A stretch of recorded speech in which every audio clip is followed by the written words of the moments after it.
Hi all, welcome to our fourth and final week together. These 1 credit 4-week courses go quickly, so congrats on making it almost to the end.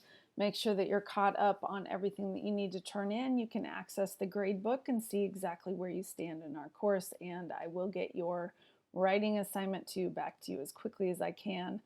It is all often dependent on how quickly my days fill with department chair type duties. So I'll try to get to them as soon as I can so you can turn them around and do the rewrite that's due on Sunday night. I do notice in the reading that two of the appendices in the table of contents for the PLA student guide are oddly missing. We may get those corrected today. It might be within the week. So just be aware it doesn't affect you in this course at all. It looks like appendix or addendum, I should say, A and B are missing, which skews all of the letters on the life learning essays. So I apologize if that seemed a little bit odd to you. So just all I'm asking you to do is really a high-speed skim of each of the essays 2 by 2 by 2 for each of our 4 weeks together. So just make sure that you've looked through all of them.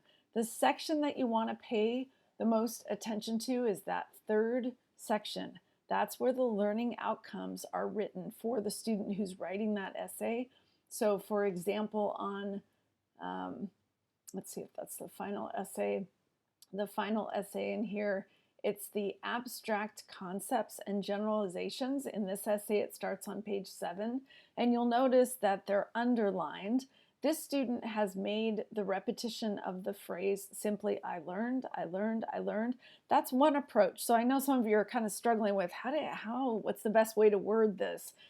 Be careful of too much repetition. Some of you have commented on that. But in this case, it's more of an effective repetition that just keeps us running through and getting to the main point of what the learning was. So I am going to let you make that call. If I put comments on it, I'm just trying to guide you towards what will make it, I suppose, not irritating for your readers, but effective in bringing them to the crux of what your learning was.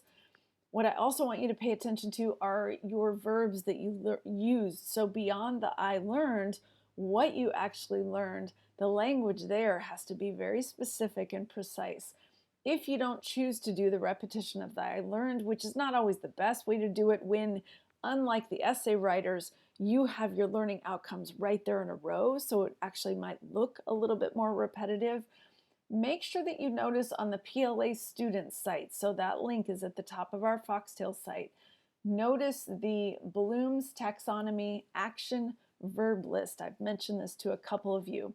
If you click on that, it's just a PDX document or PDF document that comes up, and it gives you some higher level verbs that you might consider using. So if you feel like you're just struggling with, I don't know how to use something different than I learned, go to this and look not just at remembering, which is considered the lowest level of Bloom's taxonomy. You can Google what that is if you're interested. It's a triangle that describes what learning is. The lowest level is simply remembering. So you remember a fact you're taught maybe in grade school that World War II by and large was 1939 to 1945. That's the lowest level of Bloom's.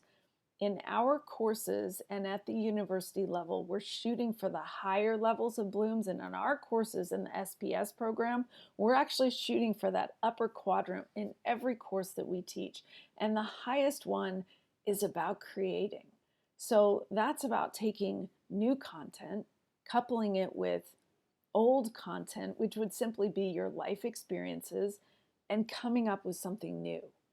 That's the highest level of learning. It's not just regurgitating the facts, but actually joining together ideas in a new and interesting way.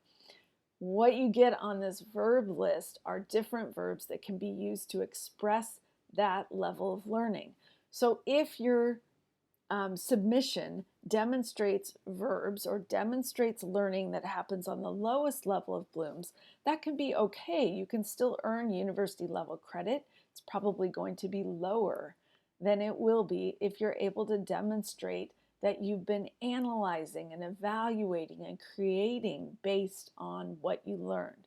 So, a couple things I want you focused on.